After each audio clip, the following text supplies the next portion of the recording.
Welcome to Soul Spirit Stories, where every tale reminds us that greatness doesn't always wear medals and true strength often hides behind humble hands. Today's story is about a man the soldiers laughed at. A man covered in grease and dust, mocked for being just a mechanic. But fate and one powerful general would soon show everyone what real courage looks like. This is the story of Eli Turner, the single dad whose quiet strength silenced an entire army base. Music fades into a gentle rhythm of distant machinery. It was the year 1944. The war machine of America was roaring louder than ever. On the edge of a vast military base, among roaring engines, the clang of metal, and the smell of oil, stood a small wooden workshop.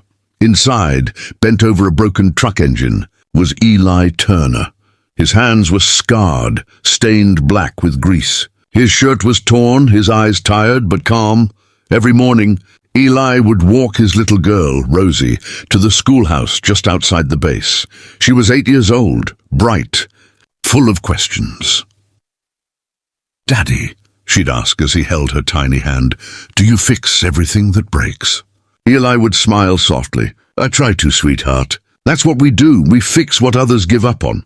He'd hug her tight, watch her run off, and then head to the motor yard, his world of noise and tools and soldiers who never missed a chance to mock him. They called him Grease Monkey. Some said, "Why fix trucks when real men are out there fighting?" Others laughed. "He's probably hiding behind those engines so he doesn't have to face the front lines." Eli never argued. He'd just tighten the next bolt, clean the next valve, and keep his thoughts to himself. What they didn't know was that Eli Turner had already fought a different kind of war. Years ago, before the world went up in flames, Eli was one of the most promising engineers in his town. He had a small workshop, a wife named Anna, and dreams of building engines that could touch the sky. But when Anna died, giving birth to Rosie, his world stopped. He could have left, given up, drowned in grief, but he didn't. He picked himself up one broken piece at a time and decided that his daughter would never feel the weight of that loss. So when the war began and the army needed mechanics, Eli signed up, not as a soldier, but as a man who could keep their trucks, tanks, and jeeps alive. But pride runs deep in a military camp. To the young soldiers, a civilian in greasy overalls was easy prey for jokes. One day, as Eli worked under a truck, a group of them walked by. "Hey, Turner," one of them laughed. "You missed your calling. Should have opened a car wash instead." The others burst out laughing. Eli slid out from under the truck, wiped his hands, looked at them and said quietly, "Someday, boys, you'll realize even engines have hearts. You just need to listen long enough to hear them." They didn't get it. They just walked off, still laughing. But someone nearby did hear him, a young private named Sam. Unlike the others, Sam respected Eli. He often helped him fetch tools or carry heavy parts. He'd seen how Eli stayed late, sometimes skipping meals, fixing machines everyone else gave up on. "Why do you let them talk to you like that?" Sam once asked. Eli just smiled. "Because they'll need me before I'll ever need them." And as fate would have it, that day came sooner than anyone expected. It started with a buzz of excitement around the base. General Reeves was coming for an inspection. Man known for his sharp eyes and even sharper temper, every soldier was on edge. Trucks were cleaned, rifles polished, uniforms pressed. But just hours before the inspection, one of the transport trucks carrying vital supplies to the general's convoy broke down. Dead engine. No backup. Panic spread. "Turner, get this thing running!" Sergeant Collins barked, the same man who mocked Eli almost every day. Eli didn't respond with anger. He just grabbed his toolbox and walked over. Within seconds, he was under the hood. He listened, tapped the metal, smelled the oil in the way only a true mechanic can. Then he said calmly, "Cracked fuel line and a clogged carburetor." Collins rolled his eyes. "Just fix it already." 10 minutes later, the truck roared to life. The soldiers around him stopped laughing, but before they could even process what happened, a shout came from the convoy. "The general's jeep just died." Everyone froze. The general's jeep, the symbol of command, now sat silent, smoke curling from its hood. Collins panicked. He called every mechanic, every driver, but no one could fix it. Then, out of the silence, Eli's voice came. "Permission to take a look, sir." General Reeves turned to see a man in torn overalls, holding a simple wrench. The soldiers waited for the general to mock him too, but the general just nodded. "Go ahead." Eli leaned over the engine, touched the pipes, and listened carefully. Then, without a word, he reached into his tool bag. He removed the carburetor, cleaned the clogged valve using a piece of wire and some sandpaper, adjusted the timing, and checked the ignition coil. Everyone watched, wide-eyed, as he worked in perfect silence. After 20 minutes, Eli closed the hood, turned the key, and stepped back. The jeep roared to life, louder and smoother than before. The soldiers gasped. Collins's jaw fell open. General Reeves smiled. "That's some fine work, son. Where'd you learn to fix an engine like that?" Eli looked down modestly. "Just experience, sir, and a bit of patience." The general studied his face. Then he said something no one expected. "Eli Turner. Turner, were you the engineer who designed the Turner twin injection system back in '39? The soldiers turned to look at Eli in shock. Eli nodded slowly. "Yes, sir. That was me." The base went silent. Even Collins looked pale. The general chuckled. "Well, I'll be damned. Half the trucks in this division run on that system. You're not just fixing engines, son. You built the very heart of them." He turned to the crowd of soldiers. "Gentlemen, this man isn't just your mechanic. He's one of the reasons you're even moving."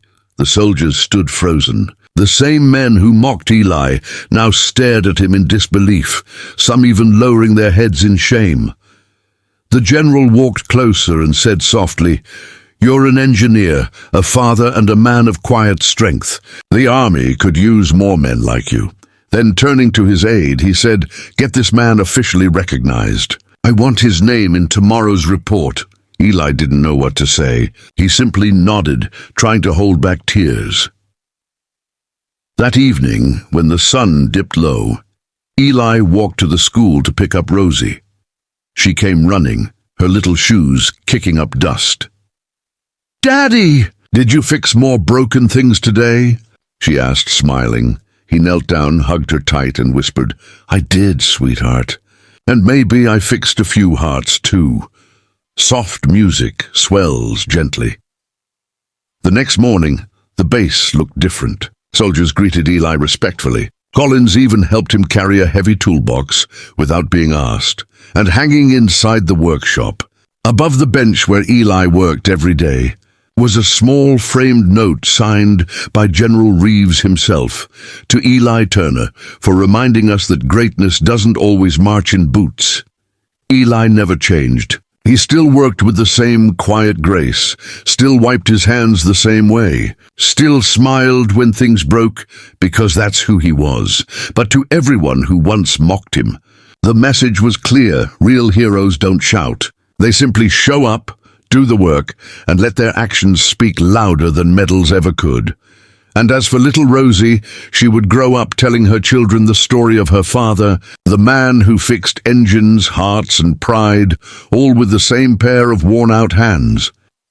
Music fades into warm strings and soft wind. Narrator, gentle tone. Sometimes the world overlooks the quiet ones, the ones in the shadows, the ones who build, mend, and give without applause. But remember, it's the silent hands that keep the world turning. This was Soul Spirit Stories. If you felt something today, don't forget to like, share, and subscribe, because somewhere out there, another unsung hero deserves to be remembered. Narrator, deep emotional tone. The next morning the base was strangely quiet. The same men who once mocked Eli Turner now nodded respectfully as he walked by with his toolbox. No more laughter. No more insults, only silence, and a new kind of respect. Eli didn't look for attention. He never did. He just smiled softly and went back to work, the way he always had. But inside, something had changed. For the first time in years, he felt seen not as a mechanic, not as a grease-stained worker, but as a man who still had worth. Later that day, General Reeves returned to the workshop. He found Eli bent over an engine. Just like before, hands steady and focused. "Turner," the general said with a calm, commanding voice. Eli straightened up, wiping his hands on a rag. "Yes, sir." The general stepped closer, looking around the dimly lit workshop. "You know," he said, "men like you keep this army alive. Not the ones who shout orders, but the ones who never give up no matter how small the job." Eli looked down humbly. "Just doing what I can, sir." Reeves nodded. "You've done more than that. You reminded them what real service looks like." Then the general reached into his coat and pulled out a small envelope sealed with the Army's insignia. He handed it to Eli.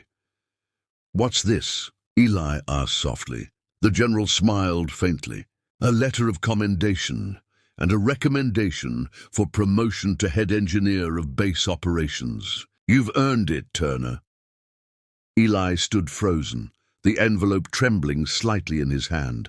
For a moment he couldn't speak. His throat tightened, eyes glistening. "Thank you, sir," he finally whispered.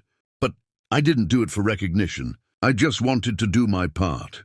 The general smiled. "And that's exactly why you deserve it." Soft, emotional music swells, piano with strings. Later that evening, Eli walked home, holding Rosie's small hand. The sun was setting, painting the sky gold and crimson. Rosie looked up at him with her innocent smile.